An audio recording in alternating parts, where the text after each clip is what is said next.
Yo, what's up, what's going on, man? Thank y'all for tuning in to another DLA Fitness live stream show. Here we go, there we go. We got it right that time. All right, let's go. All right, here we go, man. Thank y'all for tuning in. It is freaking Friday. Hopefully you're having a good day, good week. Hopefully you had a good work week this week. It was a quick one if you got little ones, because my little one didn't have school on Monday. So Friday came and snuck up on me. I was pretty sure today was Thursday or Wednesday. It is freaking Friday. So I'm going to let Mr. Child break it down to me myself. Where you at? Oh, you're having a bad day? Did you die? I got shot. But did you die? And as long as you did not become unalive, you are here to get up, wake up, and make something happen. Regardless of how bad things may seem, you can still make something work if you just put your mind to it and grind your ass off. Yes, sir. And what else is there to do? You ain't got nothing else to do. You might as well get up and get it. Might as well get up and grind, man. Quit worrying about what people think and make it happen, Captain. Yes, make it happen, Captain. Yes, sir. Today, man, we are contributing. We are, what is it? Multi-streaming on 4 different platforms: YouTube, Twitch, Kick, and Rumble. And if you are on YouTube, do me a favor, when you see that thumbs up hop up on the screen right there, hit that button for me and hit the like button. It'd be greatly appreciated to get this message out so everybody can hear this message, get the algorithm and all that good stuff. If you're on Twitch, Kick, and Rumble, give me a follow, but greatly appreciate you giving a follow on that right there, man. If you want to contribute to today's show as well, there's a Cash App Venmo right there. Cash App Daniel2888, Venmo Danny-Daniel-00. And that's how we're doing that for today. Yes, sir. We have a good show lined up for you today.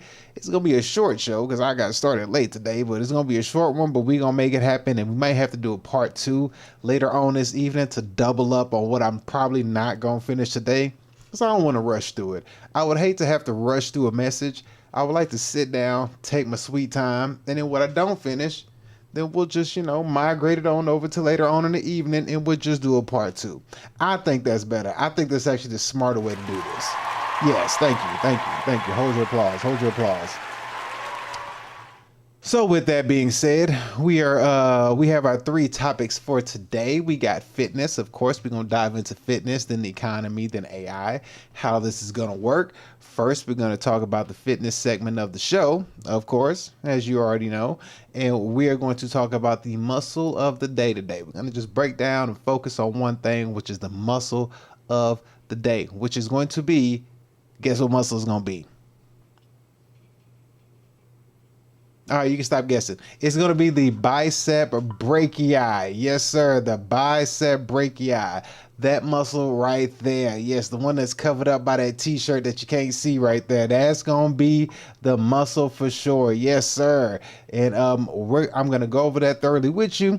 We're going to watch some people actually show how that muscle works, how it looks, and all that good stuff. We're going to let the women show us how the bicep works, the actual bicep breakout. We're going to let them show us. We're going to have them, give us their 2 cents and show us how to develop big, strong, muscular biceps. Either if they're on juice or no juice, it don't matter. Roids or no roids, HGH or no HGH, testosterone or no testosterone. We're going to let the women show us what the big biceps look like, because they want to be big and buff and muscular and have man boobs. Bruh. Or should I say man pecs? Bruh. That's right. They want pecs, so we going to support it. Bruh. Support the pecs on the women. Yes, sir. But there's still only 2 genders, so I don't want to hear it. You can have pecs, but it's still only 2 genders. Okay? Bruh. Okay, as long as you know. I don't care. I don't care if you lose your whole breast and your voice deepen and you get pecs and then your clitoris turns out to be that long. There's still only 2 genders. Bruh. All right, as long as we know. Hey, see, there it is right there. As long as we got that clear. I don't care what you try to do. There's only 2 things you can do: either give life. How's this go? You can either give birth, or you can inject life. There you go. That's how I should say it. Give birth or inject life. There you go. You're doing one or the other. You're either carrying some eggs or you're carrying some living Sperm. There's the only way I can think of it. That's the only two ways. You either got life in your balls or you got eggs that die every month. There's no other way to cut it. It's just cut and dry. Yeah, there it is. That's the way to say it. Yeah. You either got life in your balls or eggs that die every single month. I don't care what you choose to do as you navigate your way through this thing called life. That don't ever change. I don't care what you do. That still stays the same. All right? Anyway. So for the fitness is what we're doing is we're doing a bicep muscles, and we're going to go over them biceps. I'm going to explain it to you, and then you go learn something about your biceps that you never knew because you don't know about your body. A lot of y'all don't read anyway as is, so I'm going to read and give you a full understanding on how the bicep brachii works. You're going to learn what the point of origin, what the insertion is. You're going to learn about that. Then you're going to figure out why the muscle does what it does. Yeah, you are going to understand how it's utilized and how it's used. Yes, you are. You're going to learn all of that for the bicep brachii today. Yes, so whenever you go work out again or the next time you do something and grab something, whatever, you're going to know that, am I using my bicep muscle or no? You're going to figure it out and you're going to learn. And I'm going to teach you. And you're going to walk away from here that much smarter than you was before you started watching this. So you're welcome in advance. Then we're going to get to the economy segment of the show. Yes, the economy segment of the show. For the economy segment of the show, we are going to talk about, what are we going to talk about for the economy of the show? We're going to talk about, we're going to talk about women in the workforce, how the workforce has changed over the years. We're going to look at women in the workforce and how the workforce has changed. In my opinion, I'll potentially say in a way for the better. So we're going to look at it and see how this works, how women in the workforce has fared from pre-strong flu 19 to today, to current time. Oh man, just dog my head. To current time. So we're going to see how it was prior, probably all the way back to like 2010, 2015, all the way up to current. So we're going to take it 10 or 15 years back. We're going to bring it up to today, and we're going to see how things fared out. We're going to see if it was benefit, or we're going to see it was a negative. We're going to find out the pros and the cons, the goods and the bads, the ups and downs, the smiles, the frowns. We're going to figure this out. I'm going to go ahead and give you a good understanding. We're going to understand what this whole she economy thing is again, which I've done that before, but we're going to put it together, and we're going to actually see how women in the workforce have fared out. And are all women on the same accord when it comes to women in the workforce? That's the $1 million question I think we need to ask, because I don't think all women feel the same way about all women. I mean that's just like the story through the time of life. Like everybody thinks they're on one accord, then all of a sudden, you know what I mean, next thing you know, it's like Thanos, just like, whoa, wait a minute, like we was gonna use the stones for this reason. He was like, yeah, well, there you go, that's what I'm using them for. So we got to see if they're on the same accord, because you ever wondered, when I watched that movie, the movie with Thanos, the first one, when he snapped, I never noticed that the people who was rocking with him, I don't think any of them died or went away. I think it was always everybody else except for the people that rock with them. But anyway, they ain't got nothing to do with what I'm talking about. Just thinking. So women in the workforce will be for the economy. Then we're gonna go over to AI. When we get to AI, we're gonna look at AI in the new world of work. Yes, we're gonna look at the new world of work. How AI is shaping the new world of work. Something that you need to pay attention to. Yes, sir. Yes, something you need to pay attention to and focus on, because it's happening. It's been happening, but it's more prevalent than ever right about now. So I want to be able to bring this to you and go full circle to get you to understand how everything works, and how potentially you can put yourself in a good position to have a good mindset to move forward. Because whatever it is you're doing, you got to have a plan. You just can't come out here just willy-nilly with no plan. You see, I got a plan. I'm working on my plan, and we're gonna see if this plan is gonna work, and we're gonna push this plan to the fullest. It's not gonna be easy. It's gonna be hard. It's gonna suck. But what the hell? What else I gotta lose? Might as well do it. Ain't nothing to it but to do it. So with that being said, we're going to go ahead and dive into the first segment of the show. Since we got it all lined up, like I said, I got about 2 hours to give this show to you. So in these 2 hours, we're gonna go as far as we can. I'm not gonna rush. I'm gonna take my time because I don't want to miss out on information that I want to give you. Because I'll just go ahead and do part 2 later on this evening. Because you know it's Friday, and hopefully, you know, I can make it happen later on in the evening. So we gonna get this knowledge in, and we gonna get this understanding in for sure. I'm gonna break it down to you gently. We're gonna do it nice and slow, like Ursher Raymond. Okay, we're gonna make sure that you digest what's about to come to you today. To all the ladies, to what's about to come to you. No pun intended, but feel free to be intended for the pun. All right. So anyway, let's go ahead and get the banner up on the screen for the first segment of the show. Bam! There it is right there. And let's get our sexy ladies in here for the intro. Let's get ready for the fitness segment of the show. Oh yeah. I think they're ready. I think they're ready. So for this segment of the show, you know what? Before we start this off, I got to do one thing on my phone really quick before I forget, because I always forget to do this. And let me go ahead and do this right now while it's on my mind. Let me see. Make sure I did. Okay, good. There it is. That quick. That easy. Done. Easy peasy. We're done. All right. So now we are on to the fitness segment of the show, and we are going to talk about none other than the old bicep brachii muscle. All right. So let's go ahead and pull this video up on the screen that we're going to be watching. Yes, sir. Bam. Whoops. Change that banner. That banner shouldn't be there. And we're going to go ahead and start it off with a bang. Bicep brachii. As you do or don't know, it's that one right there.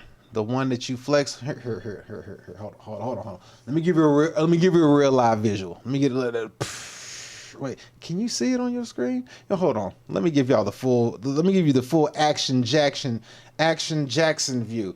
How about there? You see it? Oh, there it is. All right. That's enough. Y'all chill out. Calm down.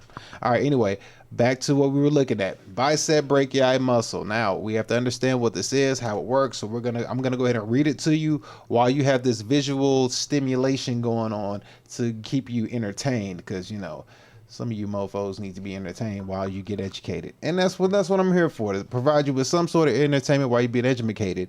And you know, if you're in California, you're like halfway through your work day. In New York, you're about to be off of work. And if you're in Central Standard Time, you're probably like taking a late lunch, trying to stall out, you know what I mean? And trying to make it to that finish line with the last few hours you got left. So the bicep brachii, here we go. The bicep brachii is one of the most well-known muscles of the anterior upper arm, responsible for the classic bicep flex, which yours truly just showed. Yes, I did. Its name means two-headed muscle of the arm. Bi equals two, seps equals head, brachii of the arm. So when you break that word down into 3 parts, bi equals two, seps equals heads, and brachii equals of the arms. All right. So if I say sep to a girl, if I say sep, hey, excuse me, she's gonna be like, what? Like, sep?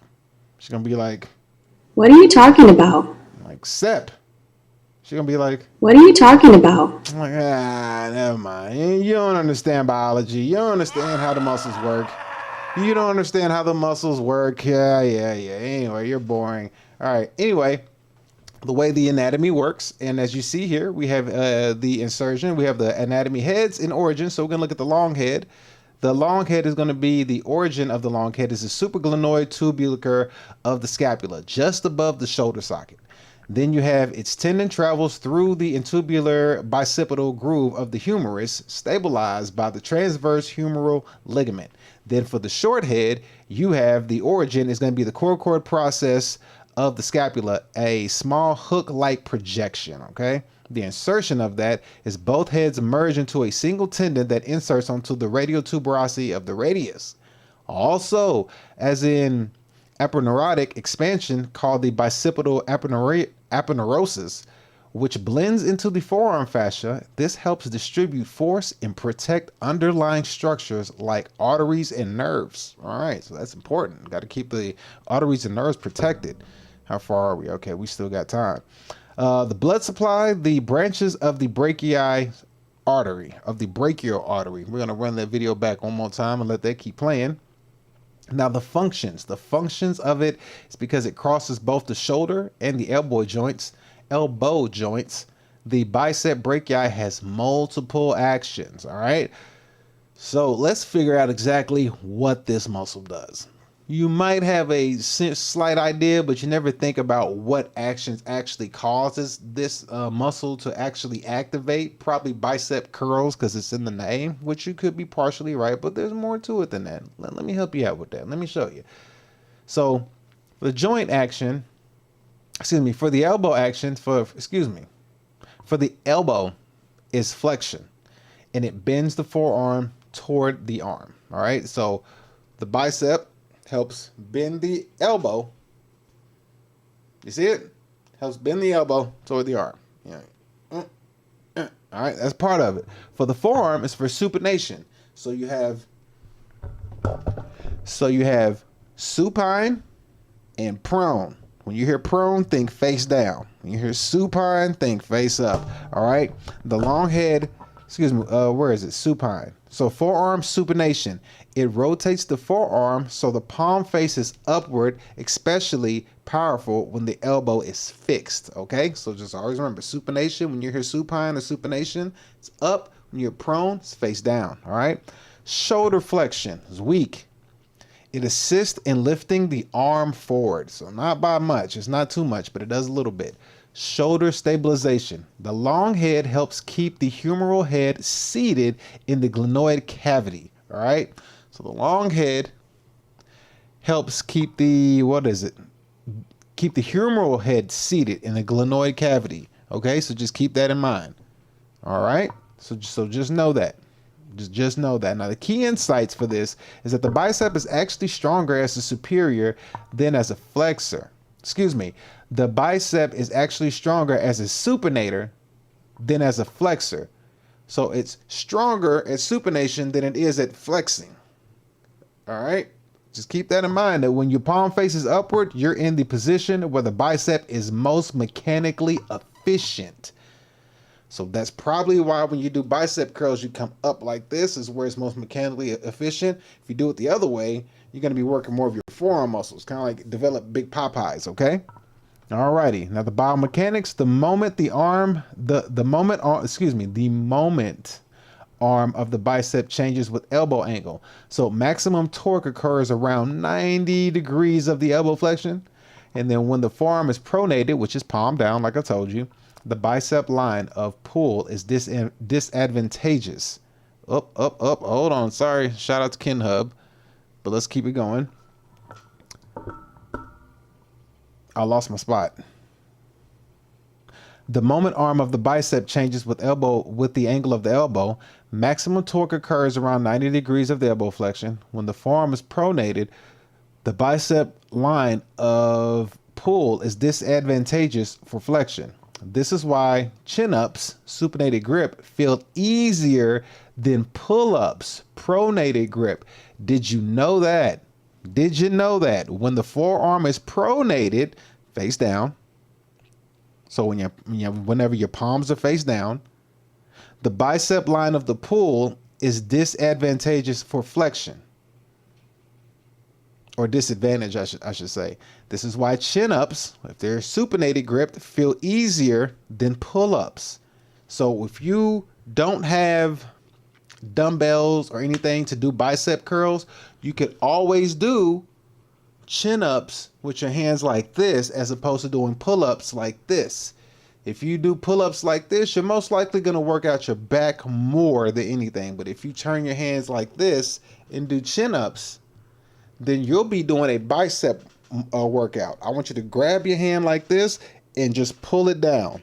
pull it down. You're going to feel that bicep activate when you do that right there. So if you don't have something to where you could do bicep curls, or you want a good bicep workout, but you just never knew that just changing your hand grip to this way as opposed to this way on the pull-up bars like this is for back mainly.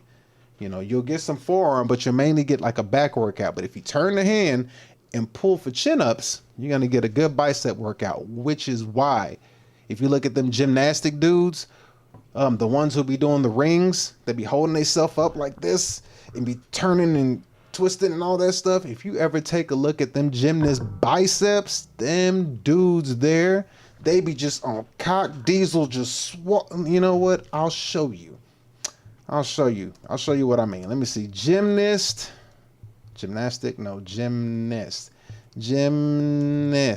steel rings.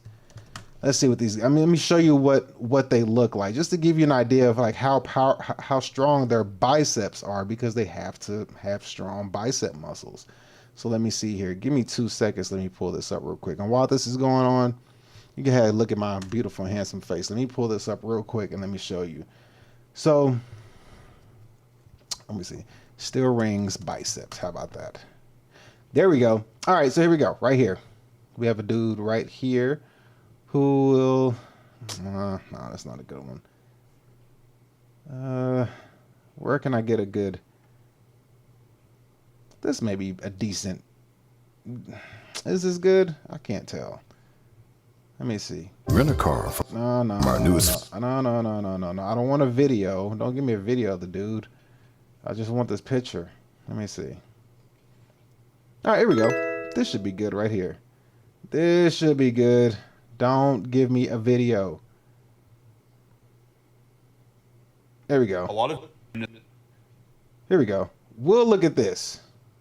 There we go. We'll look at this. Maybe this will help. It's not just a picture, but it's some kind of a TikTok video, which I don't know why the hell they give me a TikTok video, but we'll just take a look at the video real quick just to help with a better, here we go. So like right here, this guy's talking about gymnasts have big arms, but you can see this dude's arms right here. Okay, now I don't know why you got girls on the screen. Go back to the dudes. You see his biceps? This dude has huge, swole biceps. And right here, this is what I'm talking about, steel rings. When you see dudes who do the steel rings, these dudes got to have super strong arms. Look at his arms. Look at these arms, bro. Bro got some straight ups. And if he just flexes this muscle, dude gonna have a whole freaking like mini mountain going on right here. Like straight up. So that's the power of, you know, steel rings and understanding, you know, changing like the form on your pull-ups from chin-ups to pull-ups, because you get a bicep workout as opposed to having, you know, a freaking back workout. You know what I mean? So that's one of the big benefits with pull-ups. I mean, chin-ups. Like right here, we'll look at another dude real quick. Another gymnast right here. These dudes have really jacked arms. Gymnasts have huge biceps because they do a lot of chin-up. There it goes right there. There it went. He just did it. The chin-up. See? There it is right here. Chin-up. These are chin-ups. When you do chin-ups like these, you're going to get way more of a freaking bicep workout. Can you imagine how much strength that takes? I would love to be that strong. I would love to be able to do stuff like this. This would be fantastic, bro. I don't know how long it has to take to do that, but sheesh. I mean, look. Straight up arm strength. Look at that.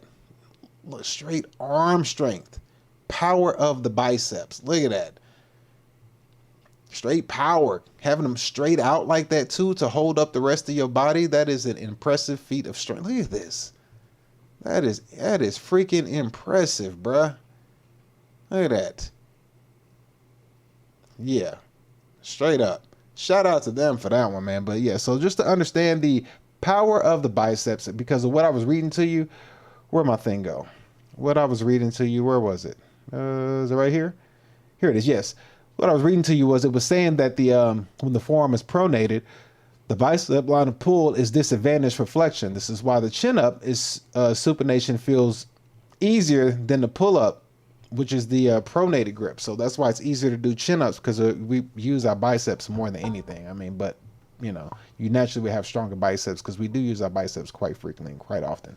Now, the brachii brachialis assists the biceps in elbow flexion, but the bicep adds powerful supination. And while we're looking at this, we'll go ahead and get a chicky up on the screen to look at to see exactly how it looks. Whatever ladies are out here getting a workout on, working those biceps. Shout out to ladies out there getting a bicep workout on. Let's go ahead and get that up on the screen. Bam.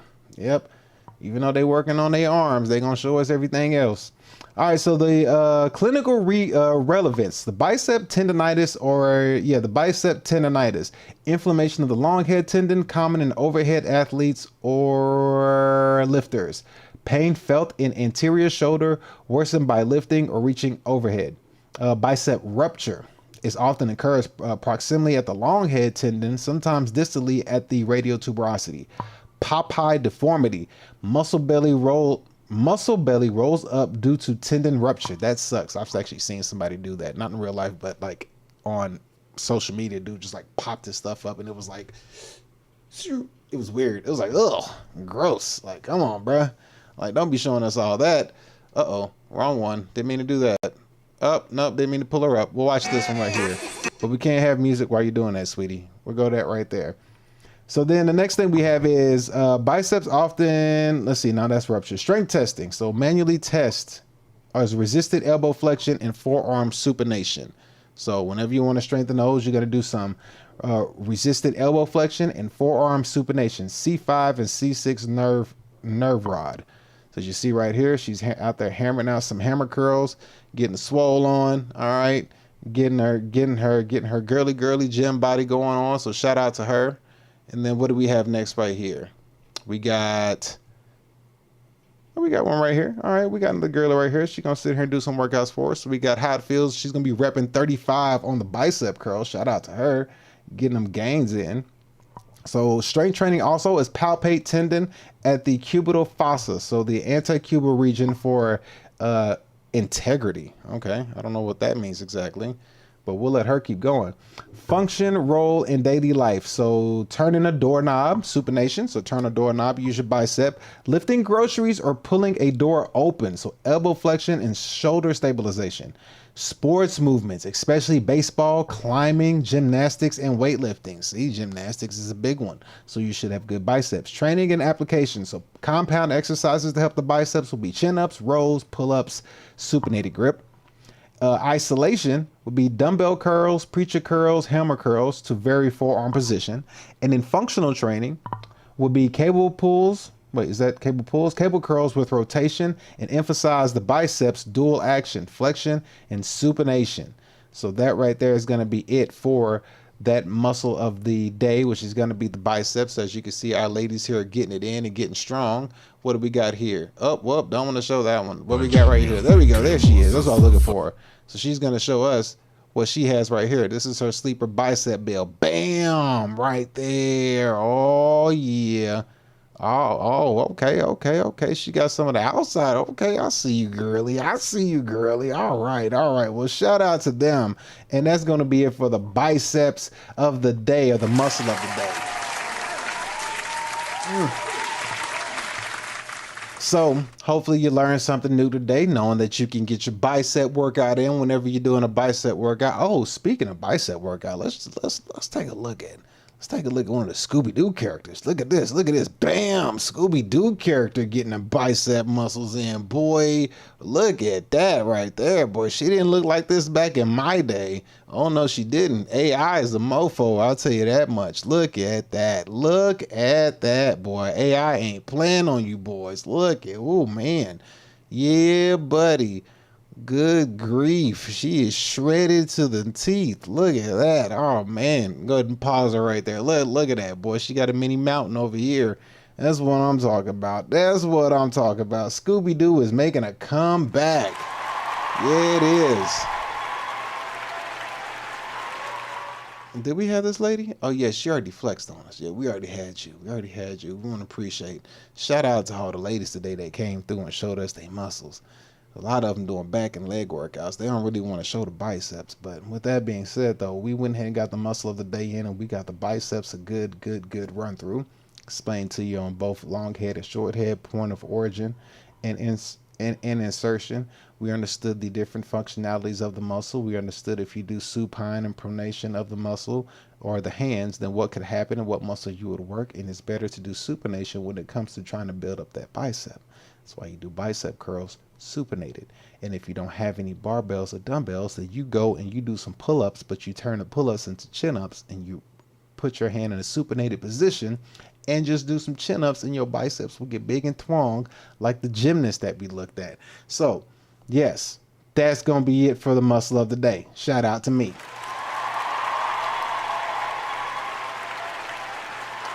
All right, let me get all these out the way. Yeah. All right, let me get all these people out the way because we don't need all these people here. There's too many people. Like, there's too many tabs I got open. I have to save one of these tabs though. Yep.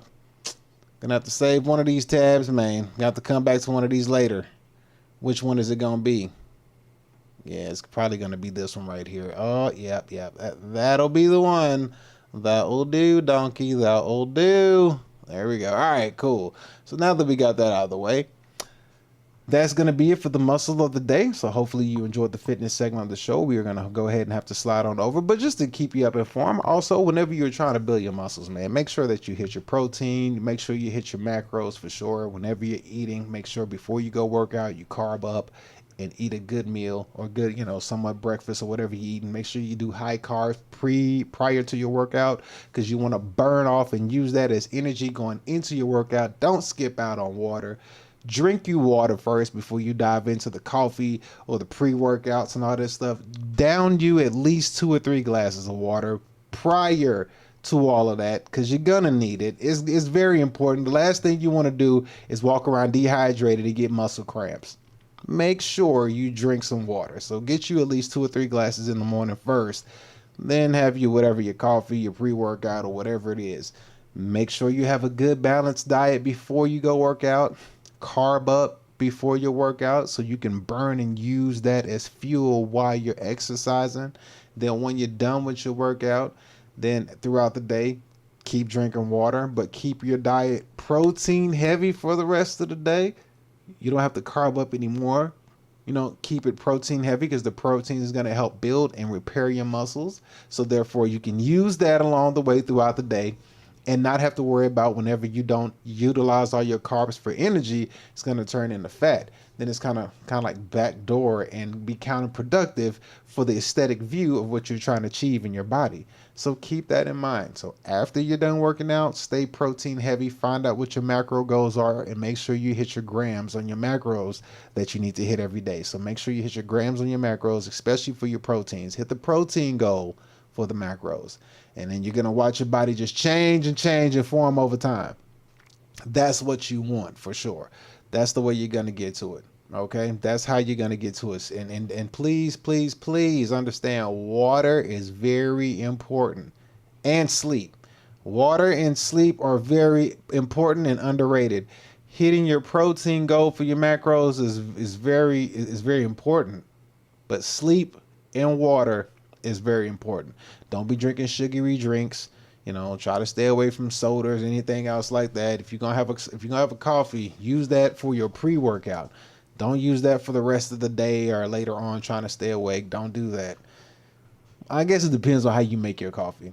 Because if I drink coffee, my coffee tastes like cocoa, which means I got like a pound of sugar and like a little bitty tiny cup of coffee. So that's just me projecting on y'all, but you get the point. So to make the best of your workout, understand what your split's gonna be. I do a push-pull legs, keep it simple. You know what I mean? Eat well before I do, take supplements, then hit some creatine with a pre-workout, double up on that, and then pow! We go in there like swimwear and we destroy the gym for sure. That's what we do. No matter what gym we go to, we gonna make it work and we gonna make it do what it do. We'll create workouts, we'll do workouts we don't normally do, whatever we gotta do, we'll make it happen. And understand that your diet coincides with your workout. If you want your body to look good, your diet gotta look good. Okay? You can increase strength by having a crappy diet, but if you want to look good, you got to eat good. If you want to look aesthetically pleasing, you gotta eat right. You gotta say no to like copious amounts of bread and like tortillas and flour and stuff like that and sugary drinks. You gotta say no to all those things. Just replace snacking with protein, either protein bars, protein powder if you can't get to no food, and then just when you eat food, just focus on the protein aspect of it. Focus on the protein aspect of it, and then you'll be good to go. I mean, just keep it simple. Don't overthink it. Don't overthink it. But everybody is different. This ain't a one size fit all. But you know, if your body works like mine, because remember, there's mesomorph, ectomorph, and endomorph. So figure out what your body type is, understand that, and then, you know, go from there. Okay? All right. So that's going to be it for the fitness segment of the show. We're going to go ahead and slide on over to the next segment of the show, which is going to be the economy. Yes, it is. Speaking of the economy, I need some water. I'm super thirsty right now. But we're going to go ahead and dive into the next segment of the show, which is going to be the economy. It is going to give us some pretty good understanding of what we need to learn about what's going on as far as the way we're moving economically in the world in the future. So with that being said, let me change the banner first and then get our sexy lady to come in and introduce us to the economy segment of the show. Welcome to the economy segment of the show. Enjoy.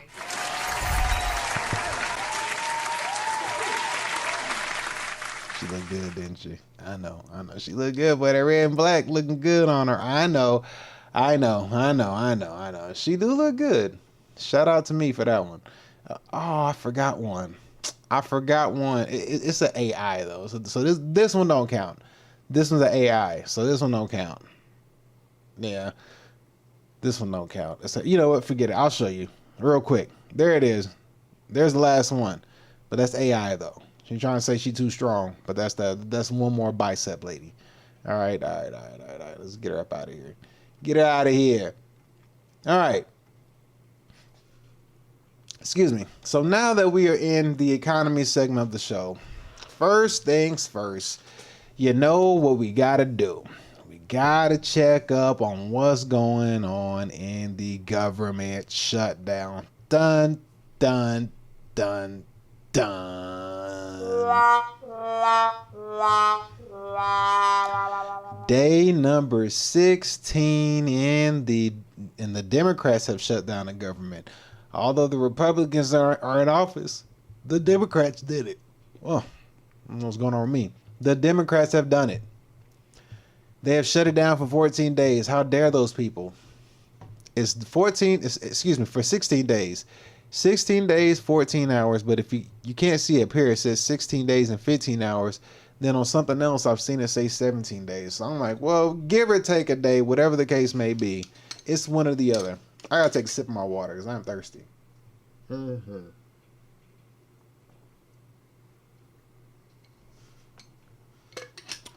that was much needed. So,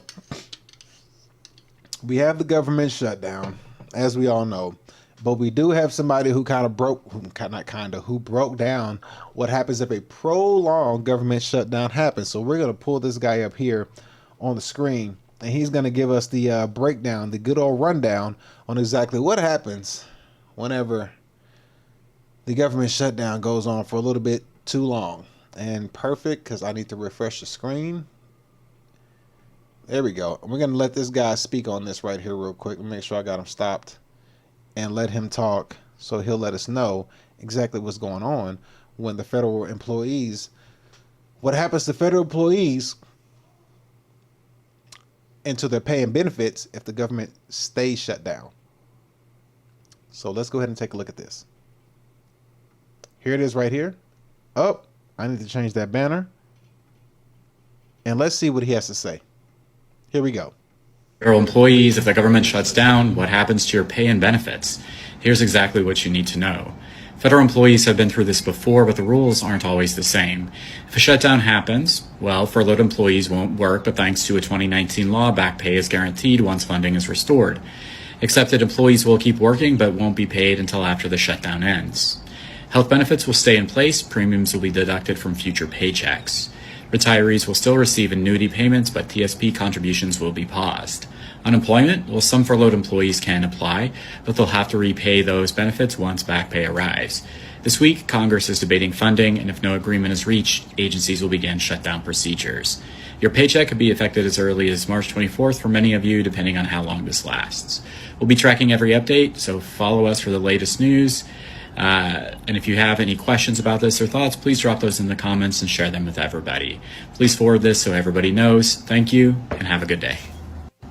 Federal employees, if the government shuts down, what happens to your pay and benefits? Here's exactly what you need to know. Federal employees, same. If a shutdown. Okay, so two things that he said in there. And Federal. Hold on. Two things he mentioned in there, and I'm gonna have to say this. The first thing was, if there's back pay, what did he say? If there's back pay, you'll have to pay back something, and then it could be as long as March before people get paid again. I think that's what I heard him say. I think he mentioned something like that. It could be as far as March before the federal employees get paid, and if there's back pay, you would have to pay something back. We're gonna listen to it one more time because I gotta make sure I got that right, because it don't sound like I got it right. But I'm gonna interject as he goes along this time, but let's just double check this. Employees, if the government shuts down, what happens to your pay and benefits? Here's exactly what you need to know. Federal employees have been through this before, but the rules aren't always the same. If a shutdown happens, well, furloughed employees won't work, but thanks to a 2019 law, back pay is guaranteed once funding is restored. Accepted employees will keep working, but won't be paid until after the shutdown ends. Health benefits will stay in place, premiums will be deducted from future paychecks. Retirees will still receive annuity payments, but TSP contributions will be paused. Unemployment? Well, some furloughed employees can apply, but they'll have to repay those benefits once back pay arrives. There it is. That's what I heard. Okay, so if you file for unemployment during this time, while the government has you not getting paid or furloughed or whatever, then you will have to pay back the unemployment benefits once your back pay arrives. Bruh, that is brutal. So then, okay. So if you have to pay back unemployment when you're back, and if you have to pay back unemployment when your back pay arrives, not everybody's finances are set up a certain, are like set up in not everybody's financially well off. So let's say that you end up having to pay back pay for, your unemployment that you took out.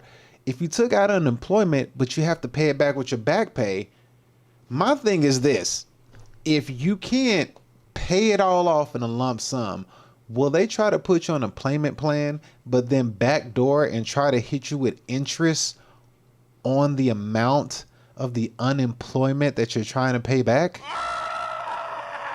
Because that could be, I'm just saying, I don't know if that's true or not, but I'm just saying, because you're making people pay back the unemployment that they took out with the back pay that they'll get because of the government shutdown. But if they have to pay the unemployment back with the back pay money, they need that back pay money because they're just going to pick up where the unemployment falls off. So when the unemployment stops coming in, the back pay comes in, and I get the back pay is going to be like huge money, but it's going to be hugely taxed because there's going to be more money, so they're going to tax more of it. But then the back pay money, you have to pay back the unemployment. So then shouldn't some of the taxes not be taken out of the back pay before you have to pay back the unemployment? That would be my thing. That's what I say.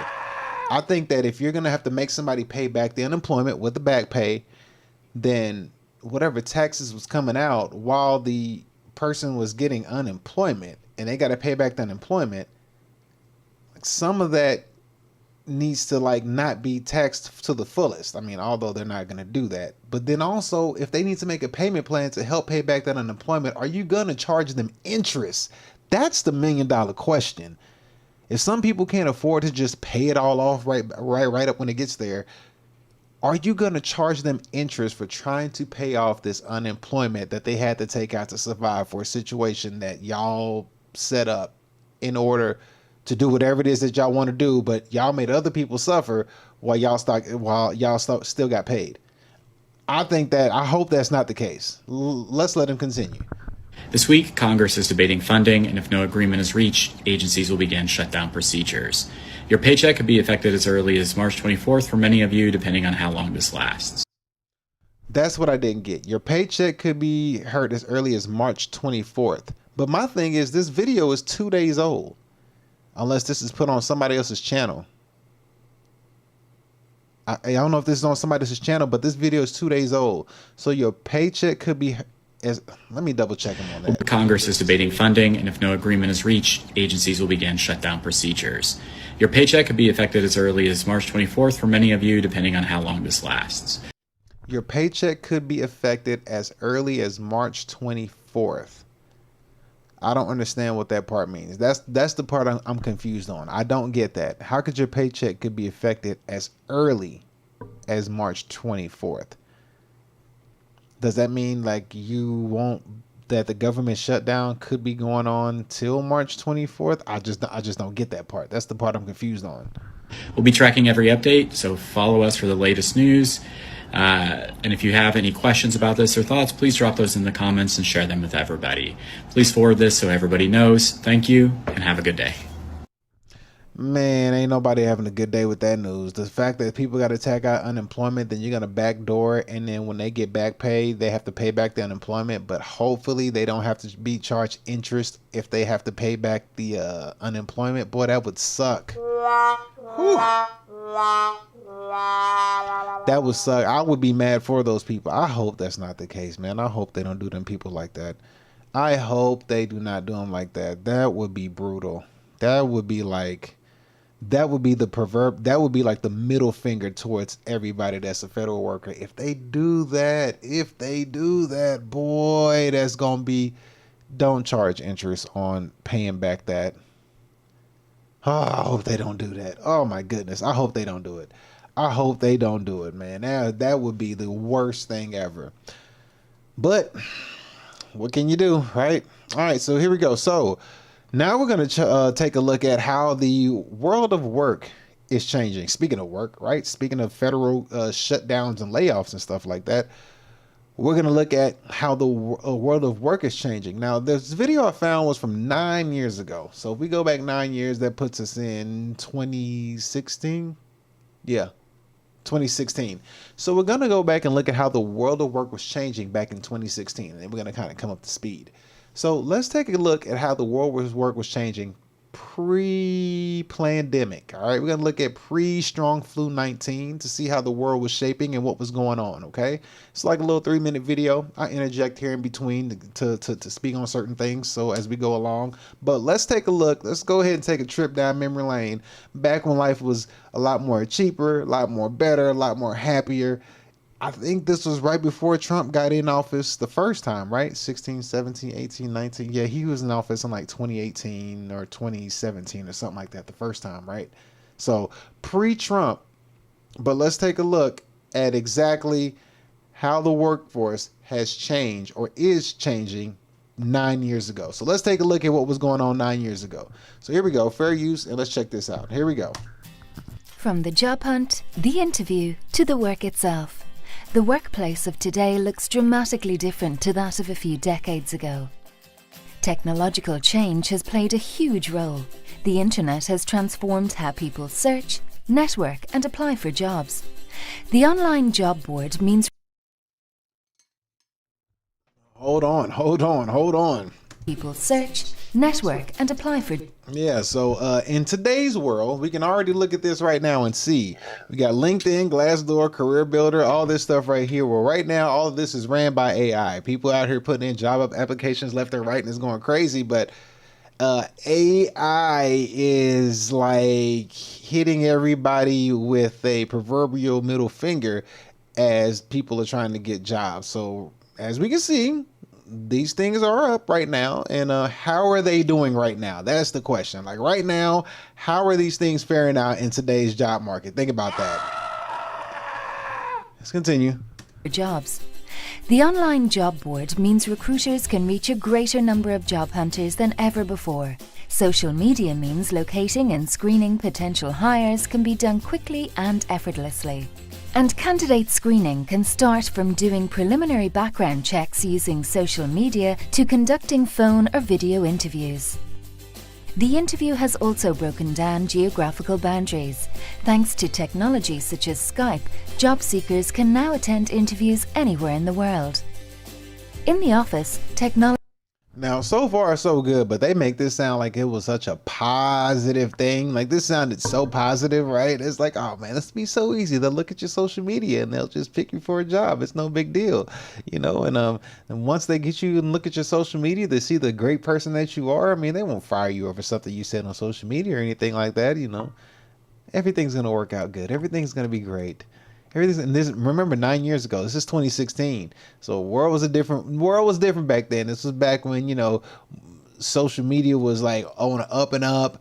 You know, we were starting to see a whole lot of debauchery on these social media things. People was like, oh my gosh, I can't believe everybody's doing this stuff on social media. They're telling all their business on social media. This is 9 years ago. So right now, when you hear about this, it's like, oh man, it's normal. But back then, 9 years ago, didn't seem like it was all that much. It wasn't super prevalent as it is now. All right, but let's continue. Let's keep going. Technology has changed things from how people communicate to how things are stored. Emails have replaced typed up notes, and cloud storage solutions have replaced the filing cabinet. The workplace is no longer a man's world. I think that cloud right there, replacing a filing cabinet, I think that's a horrible idea, because then that means ain't nothing private anymore. You can't have nothing private in the cloud. I mean, you're gonna be at risk for getting, you know, freaking broken into. You know, somebody's gonna hack your stuff and take all your stuff out the cloud. And the cloud's for everybody. So I think this is a bad idea to replace the filing cabinet. But again, this is 9 years ago.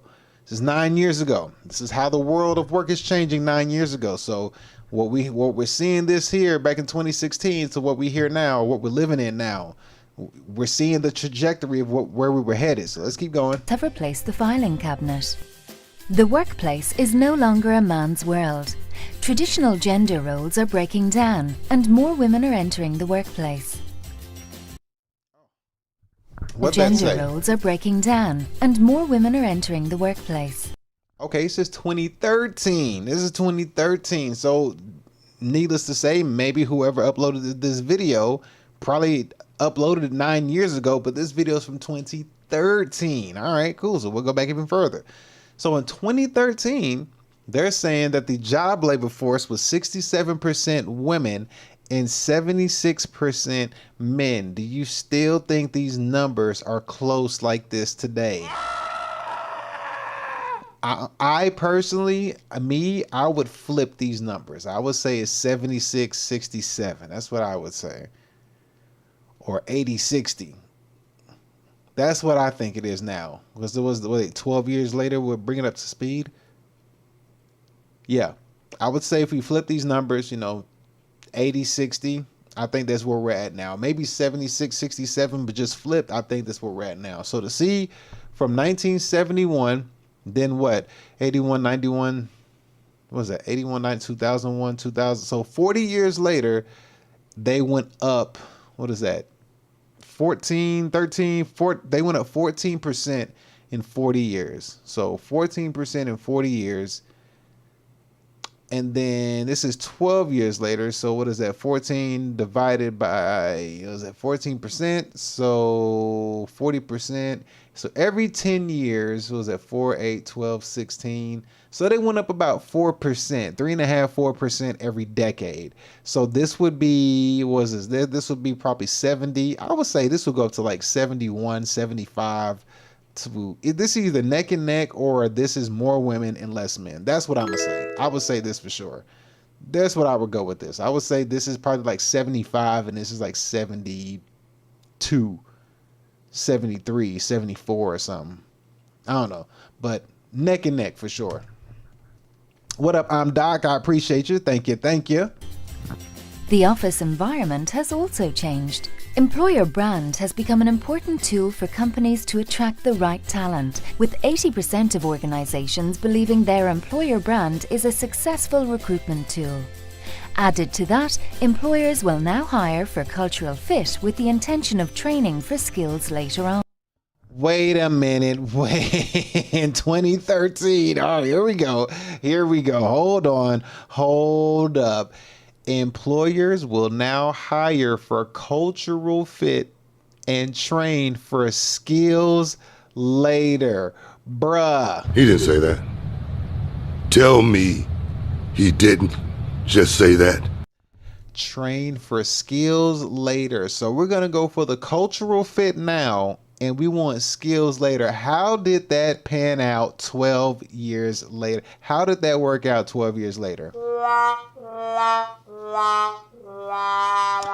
I don't think that was a good idea to hire for cultural fit and then train for skills later. I think that was a horribly, horribly bad idea, as we can see. This was not a smart move. However, I guess they gave us the job market that was current allegedly until 2013. So as we see, 12 years ago, is my math right? It is. So 12 years ago, this is the angle they were going towards. This is the trajectory that they were heading in. So let's see what could possibly go wrong looking at today's life. Employers will now hire for cultural fit with the intention of training for skills later on. While banking, finance and government jobs remain conservative in dress and atmosphere, many of those working in technology, creative and design fields enjoy a relaxed uniform with an emphasis on fun and inclusion.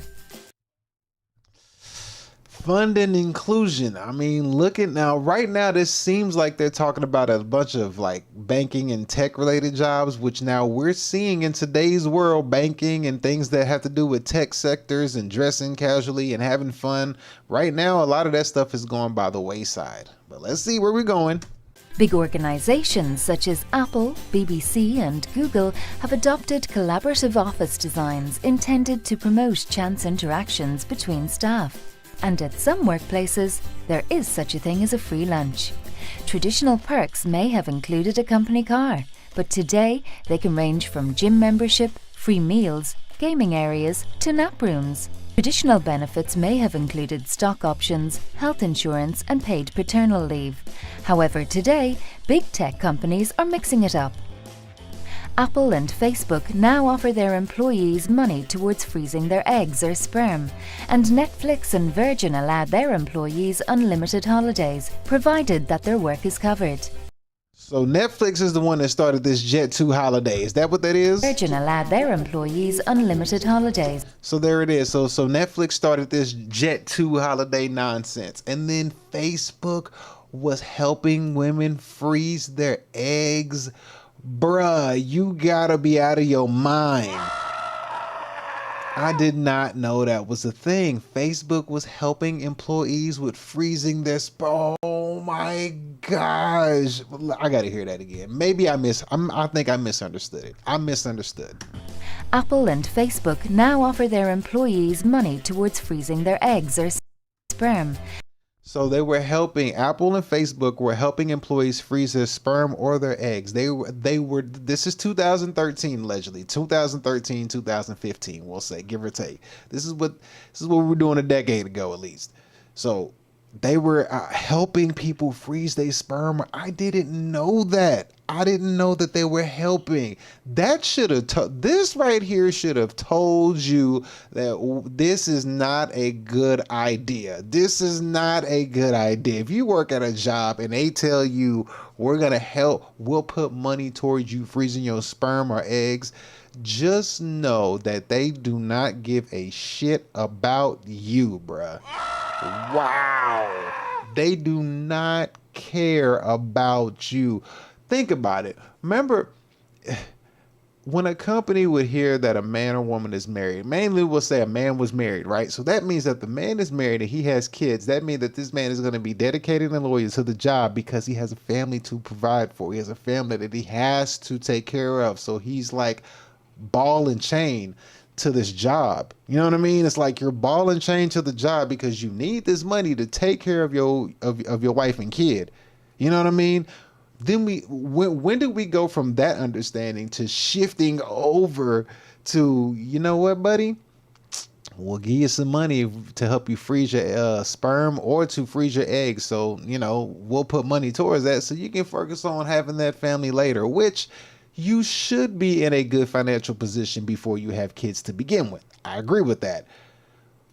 But like, how long do they think you're gonna be slaving away to offer you a deal to freeze your sperm or your eggs? How they must be seeing in the future, like you can. They already are. They must be projecting in their mind. They can start having a family like 50. That's what they're like. You can have your family at 50. We'll help you freeze your sperm or your eggs. Don't worry about anything. Don't worry about maternity leave. It's cheaper to help you freeze your sperm or your eggs than have maternity leave and have to deal with a pregnant spouse or have to be a woman that's pregnant and have to step out the workforce and we got to give you maternity leave. I guess that from a business standpoint, it would be smarter to do it this way. From a business standpoint, it's smarter because you don't have to deal with maternity leave. More women are in the workforce. A lot of these women end up getting pregnant or are knocked up. It's like, don't get knocked up. We don't want to have to pay for your maternity leave.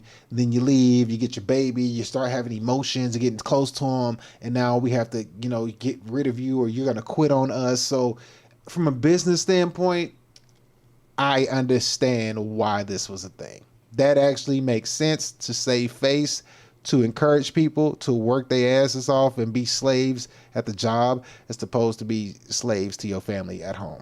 And Netflix and Virgin allowed their employees unlimited holidays, provided that their work is covered.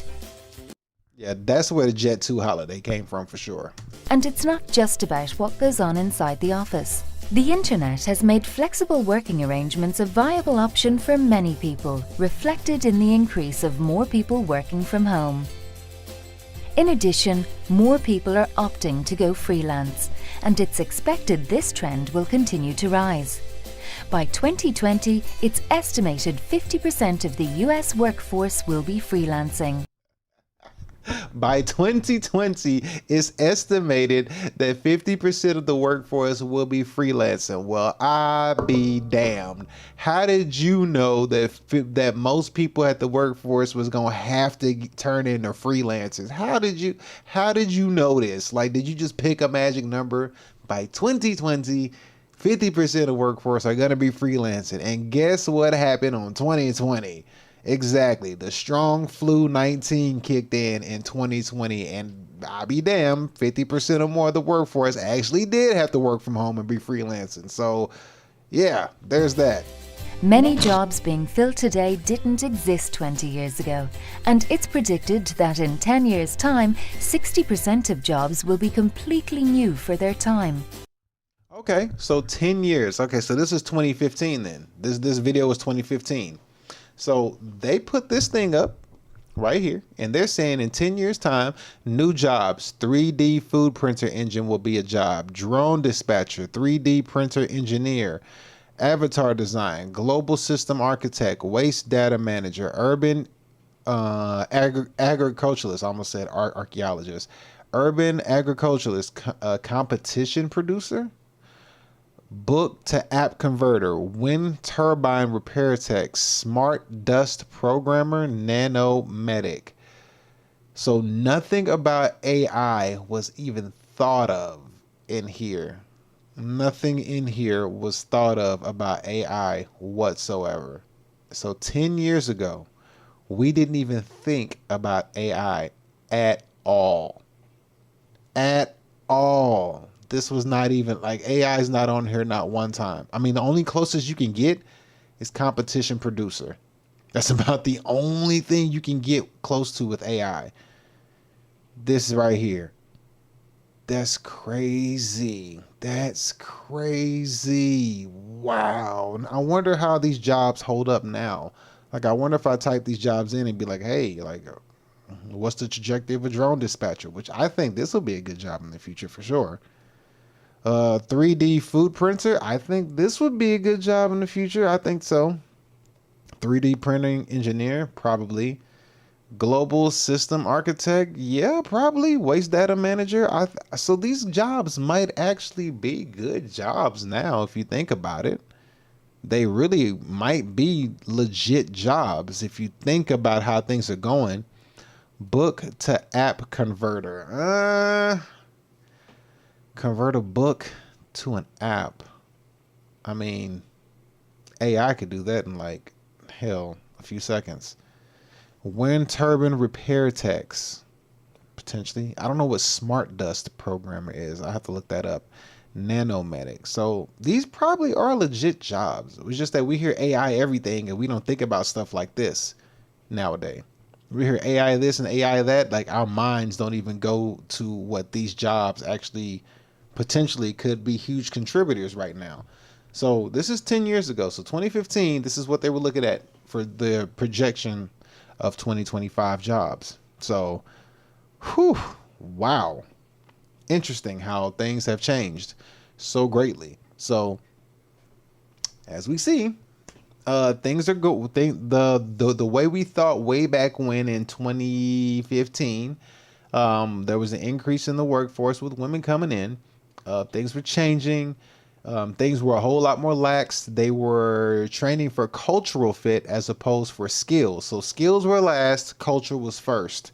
So they were trying to shift the culture of the work environment as opposed to the skill of the work environment, which I think if they would have stayed on top of the skill, we wouldn't have a skills issue that we have right now, which is all that vibe coding and all that cool stuff.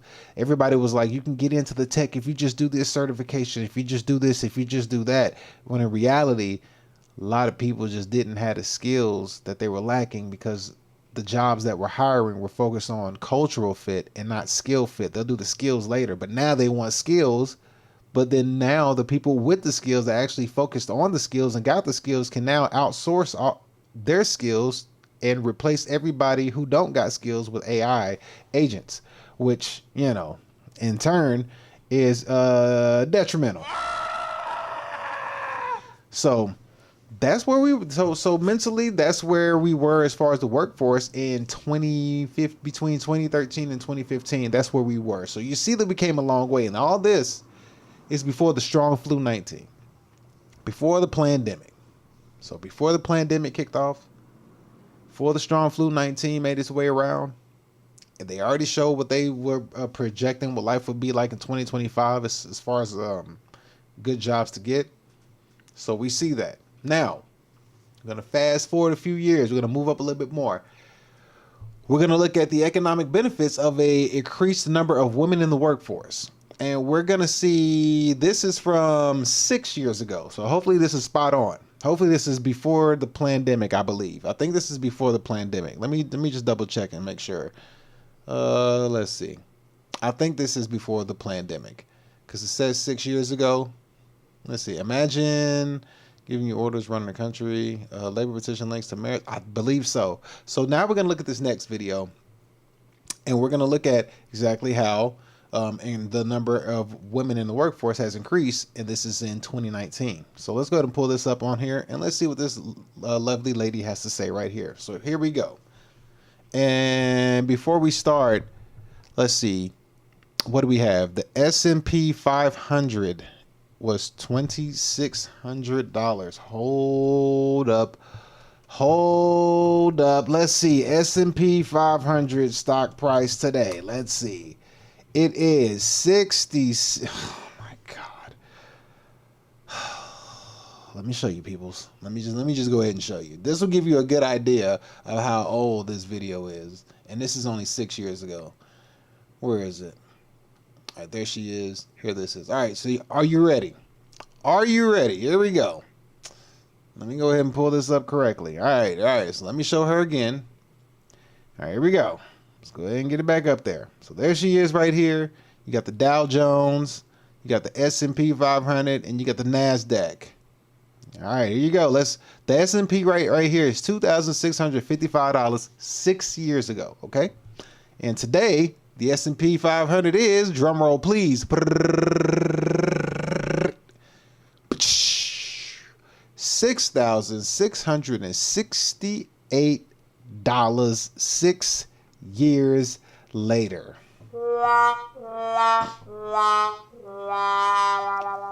Now, if this don't tell you to put your money in the stock market, I don't know what does. I ain't a financial advisor, but I'm just saying. I believe we're going to hit some kind of Great Depression again? I think so. I think we're going to hit a Great Depression at some point where everything's going to drop. And if you got money on the sideline to dump into the market, then so be it. You'll be good to go. But this right here should tell you 6 years ago, S&P 500, $2,655. 6 years later, the S&P 500 is $6,670. Yeah, know where to put your money, people. Let your money work for you. Don't work for it, because you'll get tired of that shit. All right, so let's hear what she has to say. So here we go. Let's let her talk. Let's let her speak. Speak on the economic benefits of increased number of women in the workforce. Here we go. It's a volatile few weeks for markets. Uncertainty above global growth, about trade as well. S&P Global is one of the leading providers of ratings, benchmarks, and analytics in the global capital and commodities markets. Joining me right now is the CEO of S&P Global, Douglas Peterson. Doug, it's good to see you. Hi, great to see you. Thank you so much for joining us. So based on your research in terms of ratings, in terms of assessing where we are in the global economy, how do you see things? Well, we see a slowdown in the economy from the last couple of years. As you recall, last year when we were all here, it was a synchronous global growth. Yes, I remember. And now we've got some slowdowns. It's sort of a synchronized global slowdown. Global slowdown, but nobody. If you went back a few years ago and we said that the globe was going to grow at 3.5%, that was actually up. So we're slowing down. China's slowing down a little bit, but off of a massive base. Right now, the things that I hear in Davos that people are generally concerned about relate to trade policy, Brexit, shutdown in the United States. These are the things that are kind of self-inflicted wounds, which are creating some political tension and uncertainty in the markets. Because they do impact the economy. I believe there were 2 firms today that cut their estimates for the U.S. economy, expecting the GDP now to be under 2%, out of J.P. Morgan anyway. S&P Global is launching a campaign on workforce inclusivity, which you presented here in Davos on Wednesday. Tell me about that, because we know that work is changing dramatically with technology. Well, which is true, which we just saw the last video where it did speak on work. It was changing dramatically because they were going for a cultural fit as opposed to a skills fit. Skills were later. So as we see, 2019 Davos 2019, as we see, the workforce was going through a huge change. It was going through a huge makeover. We didn't see how things were going. We didn't understand what the world was going to be for us. But with the Dow Jones being at $2,600 as opposed to $6,600 now, that right there should tell you everything that you need to know where your money should go. But however, let's see if they get to the woman part. Let's see. Well, it is, and what we presented here was all about the participation of women in the labor force. We did some analysis. We went back 40 years ago to see what economies have evolved the most in terms of women participation in the labor force, and the stars are the Scandinavian countries, Norway, Sweden, Iceland, Finland. And we did projections around that, and what we're launching now is a campaign called Change Pays that is trying to create a dialogue about having more women in the workforce, so people that are heroes like you, that we can look up to. And what we found is in the United States itself, if it had continued with the same labor participation rate for women from 40 years ago to now, our economy would be 6% bigger, $1.6 trillion larger, $5,000 per capita larger in terms of our economy, and the stock market would also be a lot bigger. So why don't we have that already? I mean, if you've got the performance, whether you're a man or a woman, why aren't we seeing more women in leadership positions then? And you wanted to take us through the economic impact of increased hiring of females in the workplace. Well, there's social issues around the globe. There's cultural issues, but there's also political issues where we see the. All right, so we do know that the economy of women does provide a huge push because women are more primarily consumers than men are. Women buy a lot more stuff just naturally. Even in married households, women are the ones that spend most of the money. They, usually are the ones spending all the money. Men go to work, and if for some reason they give their wife their check. I don't understand it, but that's how it goes. At least that's how it is for like the boomer and maybe the Gen X society. But yeah, so women are always the primary consumers, and now they realize if we can get that primary consumer out of the house and put money in her own pocket, and then let her just consume on her own and spend on her own, then it's gonna drive a lot of stuff up. Everything's gonna exponentially increase rapidly and very quickly, which we can see that is a huge effect, because we just saw the S&P 500 in 6 years go from 26 to 6,600. So we see the huge impact that women have when it comes to driving forward profits in companies. So far, so good. So far, we're doing good. Nothing bad out of this whatsoever. So let's finish this up. Let's continue. Economies that have the most advanced approach to maternity leave, to paternity leave, that have ways to provide health care that's not just your neighbor or your grandmother. Did you hear that? Did you hear them? Let them say it again. The economies that have the most advanced approach to maternity leave, to paternity leave. The most advanced approach to paternity leave, maternity leave. Well, we just saw what was it, Facebook and Apple? They said what we'll do is we'll go half in with you if you want to freeze your eggs. They got ahead of it. They said, look, how about you freeze your eggs and we'll go half. That's what they said. We'll go half on freezing your eggs. How about that? So you ain't got to worry about paternity leave. You ain't got to worry about maternity leave. You just freeze them eggs and you'll have to worry about them kids later. You can always get pregnant. I don't know if that's true, Johnny. I don't know, but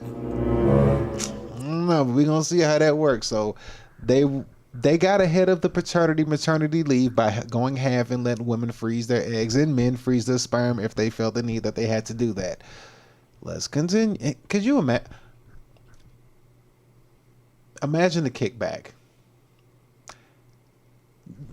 This is me thinking.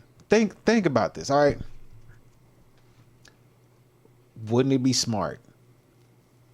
You are a huge conglomerate like Apple, Facebook, Meta, whatever you want, any of them, Netflix, whoever these giants are.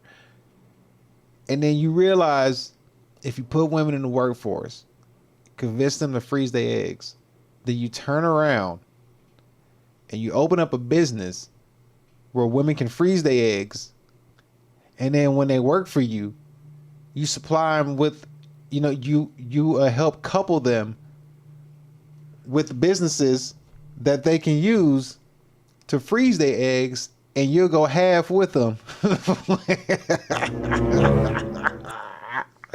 So you already owe the company that they're going to freeze their eggs at. They come work for you like, hey, I'll go half in with you if you want to freeze your eggs. Like, there's a company right over here that we use. They're very reputable. They're great people. They do good jobs. We have highly trained, skilled individuals over there. But you don't know it's their parent company or whatever. They in on the company or got half in the company. So them going half with you on freezing your eggs is really not costing them anything because they already own the freeze. That's just me thinking. I could be wrong. Maybe they don't own a company, but that's just me thinking. Anyway, let's continue. That have ways to provide health care that's not just your neighbor or your grandmother. These are the economies that have more women in the workforce. And also it starts with companies like our own. We have a long way to go ourselves, and we're finding ways to improve our own working system and building a really strong pipeline of women into our senior management. What happens when robotics takes over jobs, whether it's men or women? Well, Okay. We're okay. So now we're talking about robotics in 2019. Interesting. We're talking about robotics now in 2019. All right. So now she said, what happens if robotics takes over the workforce, whether it's male or female? So let's see what happens. Here we go. Robotics is one of those topics that we've spent a lot of time here at Davos, and we spent a lot of time in our own company thinking about. And it's not just the robotics, it's really the workforce of the future. There will be a lot of new jobs created. We think about jobs that are going to go away, but remember when we used to worry about people that were bellhops and people that were doing jobs that no longer exist? Those jobs created new jobs. The travel industry came up with completely new jobs that were never there before. before. That also requires education. So it takes me back to what I said a moment ago. I don't understand why education is not a bigger part of these subjects.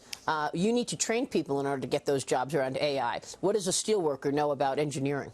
Well, there's two aspects to that. One of them is just basic education, and I was really frustrated in the last campaign in the United States that not one person ever talked about education. Crazy. It was never talked about, you're right. ever. Doug, it's good to see you. Great.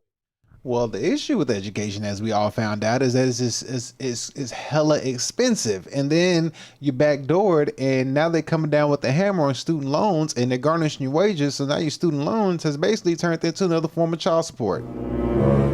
Yeah. But now if you want to get into the AI field, they're saying it requires education, but it's just too expensive. It's not feasible because you're just going to go in debt. And when you're in debt, you're enslaved to somebody. So it's like a double-edged sword. And now you're not even guaranteed a entry-level job when you come out of college, according to Gen Z. So then, therefore, you just went into debt for no reason. So it's like, like back then, though, this is 2019. That video is 2019. So we're looking at how we're going to see things from back then to how we're headed up now. So that's how they were looking at things back then, as we're moving toward the future with women in the workforce, how everything was going. So everything was going good. Everything was going in a perfect direction. Everything was going in a great direction. You know what I mean? Like everybody had everything figured out. They seen it coming. The women are driving the consumer, and then the GDP going up, and everything's going good. We saw the S&P was at 2,600. Now it's at 6,600. So everything is going great. Nothing is wrong. Everything is going fantastic. So let's pull this up right here. What do we have next? What is that? S&P. Oh, yeah. So now we have the rise of the she economy. This was a Morgan Stanley expert. So I want to go over the she economy since we're talking about women in the workforce. So the power of the she economy. We're going to look at the rise of the she economy. So article I'm going to read to you. It's a pretty good read. And after I read this, we might have to shut it down and go and then extend over to part 2 later on today. So this was from Morgan Stanley back in September 23rd, 2019. So yeah, this will be part 1, and we'll go, then when I finish this, we'll have to do part 2 later on this evening. I have to finish this up. But just to end it with this. The rise of the she economy from Morgan Stanley, September 23rd, 2019. Let me go ahead and read this to you. So here we go. Let me dive in a little bit closer so you can see it better. Here we go. And there's the date right there. If you can see it right there. September 3rd, 2019, rise of the she economy. Media and social focus on gender diversity. The male-female wagon. The male-female wage gap and women's role in the workplace has rightly been a key topic in 2019. Corporates and investors are paying attention. Yes, they are. Progress on gender equality and male-female wage gap and women's role in the workplace has rightly been a key focus in culture and media throughout the 2019. Particularly the positive linkage between gender diversity and economics. For women, these public discussions have set the stage for greater equalities in areas like education, professional advancement, income growth, and consumer power. They're getting that consumer power. For corporates and investors that embraces these trends, there are numerous benefits from more nuanced corporate governance and performance to bottom line growth. So women are trying to get in education, professional advancement, income growth, and consumer power, while the corporates and investors are like, yeah, get in on that, because the more money y'all spend, the more money we make, because as you can see, the S&P 500 in 2019 was $2,600. Now it's $6,600. So in 6 years, double, tripled in 6 years, 2.5 times the amount. A recent, and you know what? I'll read this. I'll read this real quick over here. Since 2010, the percentage of women executives across all development regions, with the largest gains in Asia and with a doubling of participation since 2010. All right, back to this. A recent duo of reports from Morgan Stanley Research approaches this theme from 2 angles. First, how growing population of prime working age women in the United States, many single and focused on career, will have greater representation in the labor force. help boost wages, and create potentially large tailwinds in a number of consumer product categories. In a second report, the quantitative equity research team shares a proprietary framework to help investors identify the most gender diverse companies, which tend to be larger, have better stock returns, and skew toward lower volatility. Combine the two reports. The two reports lay out the case that in the coming years, women are positioned to drive the economic conversation from both the inside as a workforce propelling better company performance and outside as consumers powering discretionary spending and GDP. That's important to know. That's extremely important to know. They're going to have better company performance. And if they have better company performance, then they're also going to be spending more. So this should help you understand where you need to place your money. Know what they like and just invest in it. It's not just do that. Anyway, that's what the investors and the corporations are thinking. They're like, well, if we just give them the power to do these things, we create the world and then we let them play in it. And when they play in it, everywhere they spend their money is going to grow our fortune. That makes perfect sense. Anyway, sizing the U.S. gender wage gap. While more women have risen to increased levels of power in recent years, the needle has further to move on compensation equality with their male peers. In 1980, women earned 64 cents for every dollar that men made. According to the Bureau of Labor Statistics today, the gap has shrunk to 77 and 85 cents of every dollar. Now, while differences of 23 cents on a dollar is still considerable, the underlying issue have shifted somewhat, with some factors like education and equality improving and others, like family caregiving and responsibilities, beginning to move in the right direction. In the past, education or lower paying occupational choices largely drove the pay gap. Today, motherhood is by far the largest contributor to the wage gap, since women who become mothers often choose to stop working or work fewer hours. Man, this is what they said to them kids. Let me show you what they said to them kids. They said, look here, about those kids, this right here. FYM. Fuck y'all motherfuckers, you know? That's basically what they said to motherhood and them kids. In the coming years, another demographic trend could help further close the pay gap in the U.S., the rising ranks of single working women. Based on the consensus of Bureau historical data, Morgan Stanley forecasts that 45% of prime working age women, 25 to 44, will be single by 2030, the largest share in history, up from 41 in 2018. Okay, cool, whatever. Everybody knows that. That's old knowledge. Single women are expected to grow 1.2 annually from 2018 to 2030, compared with 0.8 for the overall U.S. populace. What? Single women are expected to grow 1.2% annually for the next 12 years, compared with the 0.8% growth for the overall. So they're just pushing single women. Okay, I get it. And then we have this chart right here. The dark blue is single female population. The whatever color, yellow, gold, whatever, this is the female population. So the blue line is single female population. The gold line is female population. Wow. Okay. Whatever. All right. Cool. Get it. Got it. Whatever. So I don't know what these numbers, I don't know how these numbers are actually female projection index 2010 I don't understand what this means right here. I don't understand how these numbers are calculated, but as we see, the single female is higher than the female, whatever. I guess married female, straight female. I don't know. So what's driving this trend? For starters, more women are delaying marriage. We know this, choosing to stay single or divorcing in their 50s and 60s. Okay. Wow. I mean, they just putting it out there. So there's your marriage rate. Women are also delaying childbirth or having fewer children than in the past, which we saw because we also saw previously in the last video, it said that Facebook and Apple were actually helping their employees with going half on them to A, freeze their sperm, or B, freeze their eggs. So corporations were contributing to delaying childbirth. These shifting lifestyle norms are enabling more women with or without kids to work full time, which should continue to raise the labor force participation rate among single females.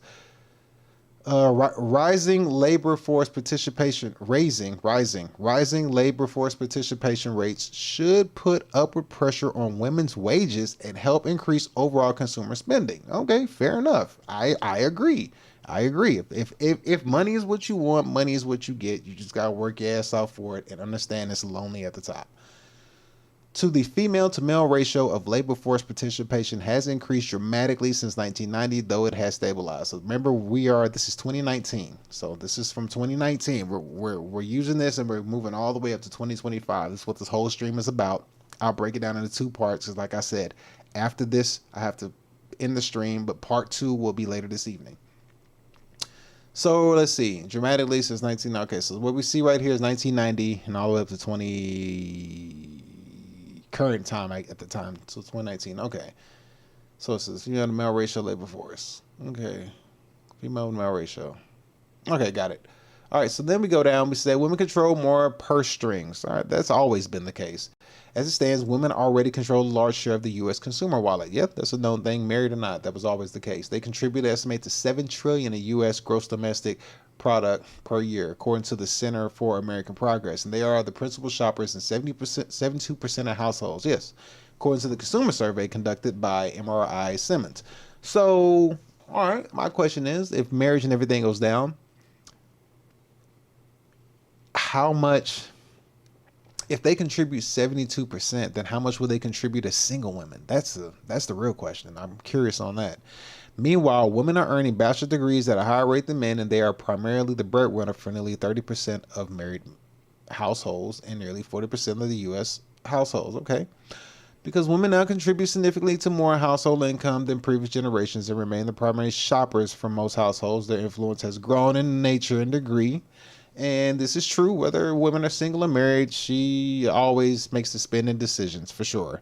We find that single women outspend the average household, shifting spending profiles towards categories most poised to benefit from the demographic growth in single women with rising incomes. So there it is. So single women outspend married women, for sure. And single women are going to have more money than married women, so they're going to spend a shitload of money. What is it called? Impulse buying, and then emotional buying, and then like women just buy a lot of stuff in general just because they hygiene products, tampons, Tampax, hair, makeup, lotion, all that stuff. So they spend money just in general. So you add that coupled with a single woman, plus like she can do whatever she wants, eat out and all that stuff, and okay. So that makes sense. So singles outspent average U.S. households on a per person adjusted basis in several key categories. So now we have females, males, household. Okay, so females, and this is 2019. I'm thinking that the males is gold. I'm going to say that this is either leveled out or females have surpassed males in spending for sure. Vehicle purses, yes. Personal care, I'm going to always put women over men when it comes to personal care. Always. I would say this is, in today's time, 2025, this is 2019. Yeah, for sure. Females are outspending personal care. Probably vehicle purchases with these freaking 20% APRs. Food away from home, I'll probably say women are out doing this now. I would give women this now. Apparel and footwear, I would give this whole category right here in today's time. Women are outspending men for sure. Women. The blue would be way higher than the gold. And then if you have the green, household adjustments, I would probably put the female at least up to par with this, or if not past it. All right, so the trend is set to boost segments of the economy where single women historically spend more, including apparel, footwear, personal care, food, away from home, luxury, and electronic automobiles. Okay, cool. Women in global leadership. All right, we're almost done. The improvement in economic status may also come in part thanks to increasing influence globally in both politics and business. Today, women make up nearly 25% of the U.S. Congress compared to 2% in the 70s.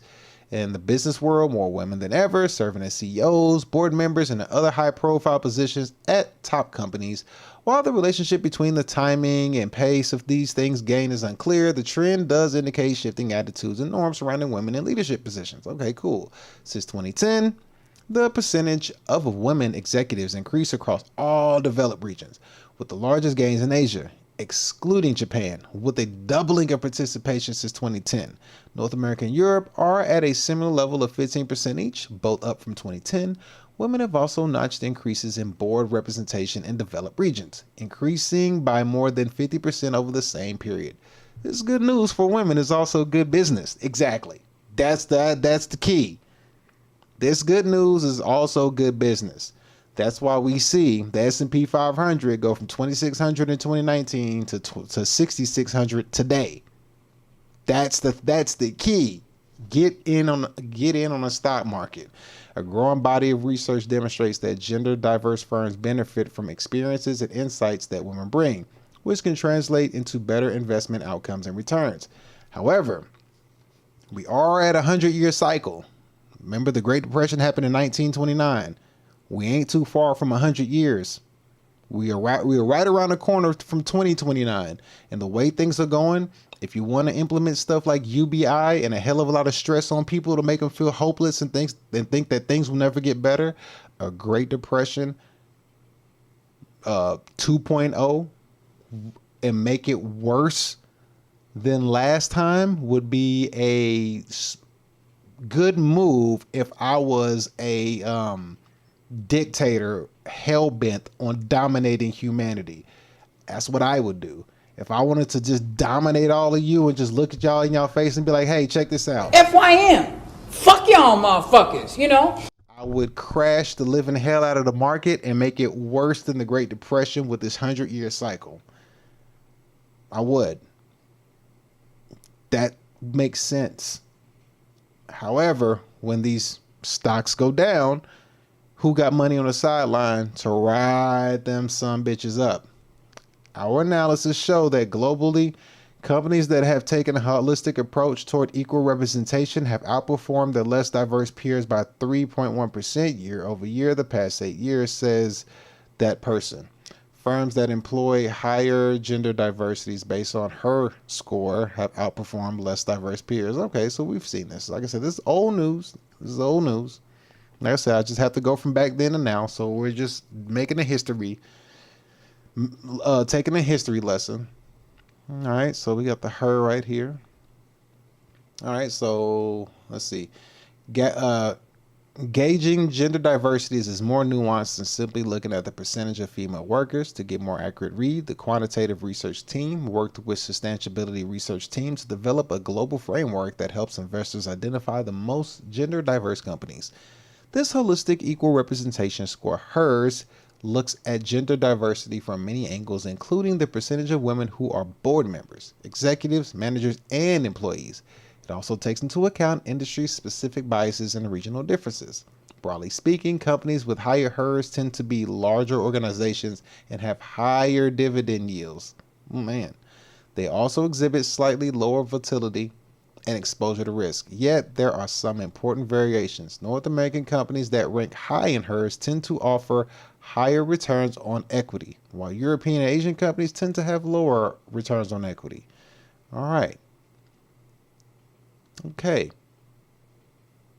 So let's see. Even in the face of these industries related and regional differences, the trend line is clear. Over the past 8 years, stocks in more diverse companies have outperformed their benchmarks across the MSCI developed regions, even after controlling for size, yield, profitability, and risk.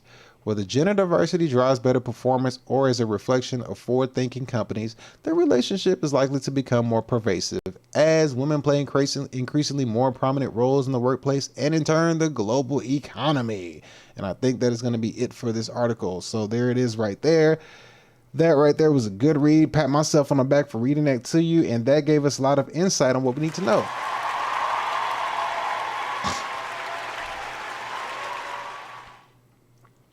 So, I can read this before we leave. Oh, this is perfect. Okay, cool.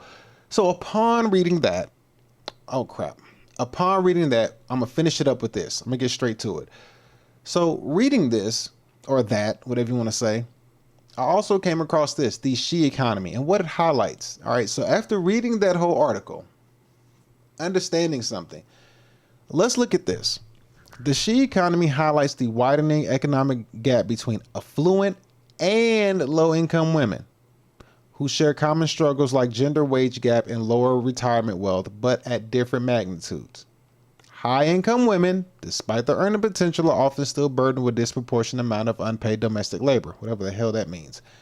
Conversely, low-income women face greater hardships with little access to good-paying jobs and struggle with inflation, basic needs exacerbated by lack of benefits like paid sick days and paid family leave.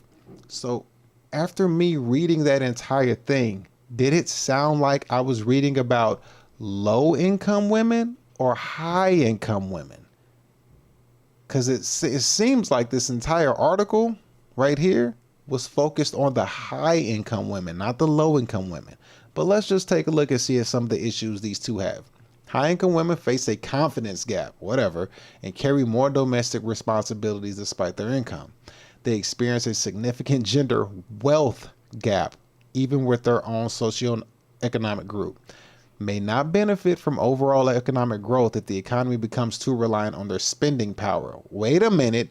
May not benefit from the overall economic growth if the economy becomes too reliant on their spending power. Okay, so now it's not fair that you get to control the spending, but when it comes to economic growth, you don't get to also benefit from that as well. How can you spend a lot of money but then also benefit from making a lot of money? You can't have it both ways, but some people think they can.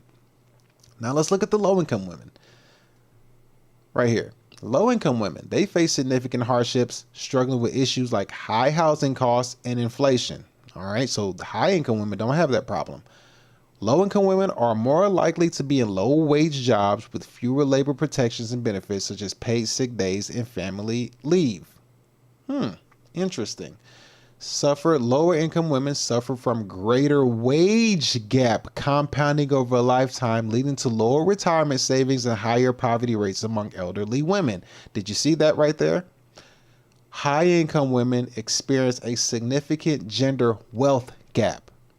Low-income women suffer from the gender wage gap compounding over a lifetime. Let's continue. Low-income women are disproportionately employed in sectors that were heavily impacted by the pandemic, such as healthcare and food services. Common challenges. I want to show the faces. The gender wage gap. This is a persistent issue affecting women of all income levels, though its impact is more severe for low-income women. The one has a wage gap, one has a wealth gap. That's two different things. The wealth gap, women across the board have less wealth than men, a gap that is exacerbated by factors like the gender wage gap and the unequal distribution of domestic and care work. But if you are spending more, you're not just going to make more. If you spend, you have less to invest. Lack of access to good quality jobs. Many women lack access to jobs with good pay, benefits, and opportunities for advancement, contributing to a cycle of low wages and economic insecurity. Okay, so what did we learn? We learned that the she economy has two tiers. It has a high income tier and it has a low income tier when it comes to women. They both seem to have their different types of problems. One has a wealth gap issue. The lower income women have a wage gap issue. One faces a confidence gap and carry more domestic responsibilities despite their income. The low income women, they face significant hardship, struggling with issues like high housing costs and inflation. So these two women in the same she economy, they have two different issues. However, when you look at it, who is contributing more to the she economy? Is it the high income women or is it the low income women? So when you read this thing right here by Morgan Stanley and they're talking about this right here, the rise of the she economy, and they're speaking on all of the progress on gender equality and all this male-female wage gap and all this stuff, who are they talking to? Are they talking to high-income women? Or are they talking to low-income women? Who's going to be the primary consumer when it comes to all these things? Right? Who's going to be the primary consumer? I think it's going to be the high-income women. Now, let's see. Is there one more thing I can pull up? You know what? We'll leave it right there. I think that'll be a good moment to leave it right there. Or maybe we can end it with this lady. Where is she at? Here she is. We can end it with this lady, and she's going to do a quick explanation as to the two different tiers of women that are going on. I just pointed out to you this right here. Well, that's not it. I just pointed this out to you. No, that's not it. High income women versus low income women when it comes to the she economy. The she economy highlights widening economic gaps between affluent and low income women. Okay. They share common struggles like gender wage gap, but right here it says high income women have a gender wealth gap while low income women have a gender wage gap. It's two different things. Okay. Wealth and wages are two different things. All right. So let's see what this lady has to say right here. And she's going to give a quick breakdown, her right here, on the two different tier of women and how they see things dealing with the same problem. And will they be able to work in tangent with each other? Can they work together to solve this problem that they speak of, the she economy widening the economic gap between affluent and low-income women? Can they work together to solve this issue, or are they not on the same team? Let her take it away. Here we go. Try to unpack called Pam. One of the chapters in the book is called Pantsuits Are Not Enough. Yes. In that chapter, I really try to unpack why it is that this sort of liberal feminism, lean-in feminism, girl boss feminism, whatever you want to call it, the socialists used to call it bourgeois feminism back in the late 19th century. That sort of strand of feminism was always about getting women things like voting rights through the suffragettes, getting women, married women, property rights, allowing women access to higher education, and allowing women access to previously male professions. And so that version of women's activism was always really about privileged women. It was always really about the daughters of those with property, the wealthy daughters being really angry that when they got married, all of their money all of their wealth was immediately transferred to the pockets of their husbands, who could spend it at will, as many of them did. And there were, all of these rules, excluding women from obviously voting, but also excluding women from professions, no matter how talented they were. And I think it's really important to understand that when we look at the history of women's activism in the late 19th century, and we go back to somebody like Flora Tristan, who was writing in like 1838, 1840, her final book is 1843, what you see is that there was this whole other strand of feminism, which was really about understanding that working women, that peasant women, that ordinary women needed to build a coalition with men, with workers from the bottom up, and really kind of transform society together, rather than just imagining that having some elite role models, like having a female president or a female CEO or some, girl boss sort of thing, that top down kind of trickle down idea of like, well, if we just have a few women in power, they're going to make us, it's going to be good for all of us. It's not, right? What it means is it's good for them. And it's always been good for them. And it's not good for ordinary women. And so I think that when we go. There it is. There it is. She went ahead and laid it out. Shout out to that lady. Yeah, buddy. So as you can see, there's two different problems going on. You got the high income women and you got the low income women. You have the, or you can call it two different kind of feminists, however you want to look at it. But she basically broke it down. If there's a she economy going on, it's a she economy happening on two different levels. And which tier of the she economy women are going to win? Either is it the top tier women or the bottom tier women? And once you can figure that out, you can see which way we're headed and which way this world or this economy is going to move. And when it moves in that direction, these top tier women are going to have control over how much money. Let me find out how much money these women are going to have control over before we leave. Let's see. She economy women. Let's see. Real quick. Let me find that before we leave. Money future control. Let me find this for you right before we leave. This makes a lot of sense, because once you see this, it's going to make a lot of sense. Here you go, right here. This is it, and I'm going to wrap it up. I keep saying that. Right here. Right here. Right there. All right, so the she economy signifies the increasing economic power of women, particularly in consumer spending, entrepreneurship, and financial influence. By 2030, women are projected to control 34 trillion of investable assets driven by inheritance, divorce, and career success, significantly impacting various industries and investment trends. And what this lady just said to you right here, she made it clear that who is that going to benefit? From the bottom up, and understanding that working women, that peasant women, that ordinary women needed to build a coalition with men, with workers from the bottom up, and really kind of transform society together, rather than just imagining that having some elite role models, like having a female president or a female CEO or some, girl boss sort of thing, that top down kind of trickle down idea of like, well, if we just have a few women in power, they're going to make us all, it's going to be good for all of us. It's not. So what these few women in power probably see as far as the she economy goes, these women at the top, boy, they like, we about to be in control of $34 trillion. They finna look down at the rest of the poor poverty people, including women, because it ain't all we all on the same team. It's either you rich or you broke.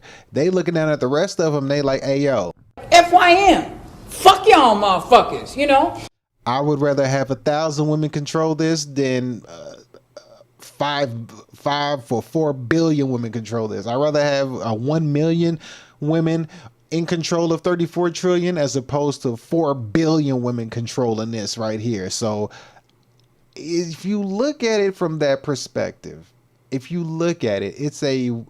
a clash of the higher up rich people. That's all this is. And if you can figure out a way how to make money, take care of your body, take care of your mind, stay prayed up, stay focused, have a plan, and hit the ground running, then you can see this from a mile away and understand how this is going to go and understand which way this stuff is going to lead. And you'll know how to navigate through what's going on. Because a lot of people may think that both tiers are on the same page. They're not. They're not on the same page at all. Not at all. As the few affluent women at the top are trying to get their hands on that $34 trillion or more in the foreseeable future to come to be able to dominate markets. And they're going to get their markets, and all that money is coming from inheritance, divorce, and career success. With that being said, that's going to take it for today. That's going to be part one. I'm going to be back later on this evening to finish out on the same topic, basically the second half of this whole thing. I just want to end you with that, and we'll be back later on today, this evening, later on tonight. Don't know what time, but it's Friday, with part 2 of this video. So I'll catch y'all later. Y'all have a good one, and we'll see y'all later on this evening. Take care. Peace. Thank you for watching D. Elliott Fitness live stream. Goodbye.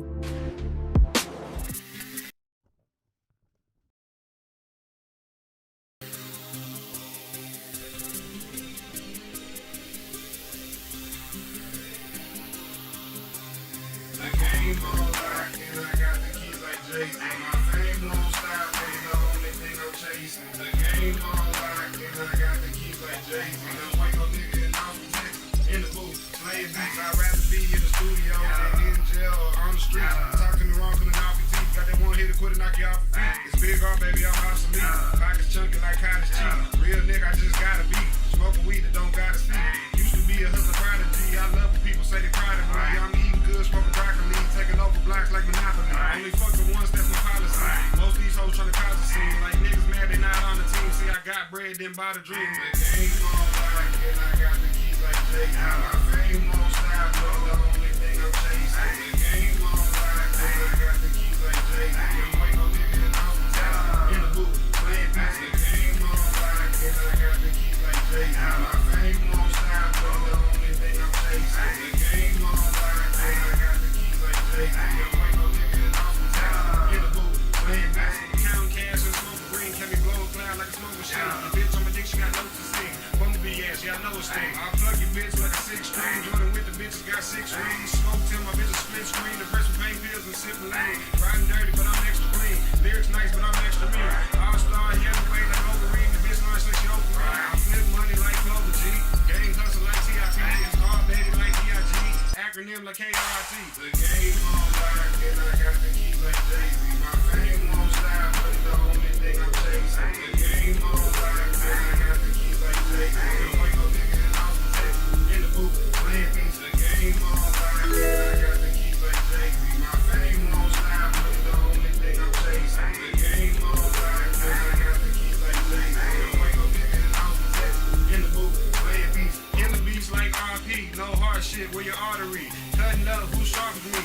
Rolling up accordingly. Pulling hoes, no sorcery. Rapping like y'all forcing me. If I ain't right, then it's forgery. Nigga selling to the rock like a Florida beat. Lyrical monster, I'm the Lord of Beats. Text nigga, my bitch Georgia Peach. Pimp tight nigga, I do more than cheat. Cold like D-Wade, I go to heat. Bitch, on my way, hit the short police. Money jumping like the nigga on my sneeze. Come to bad James, get me on the beat. Bitch, I'm always winning like what's the feed? The game on lock, and I got the keys like Jay-Z. My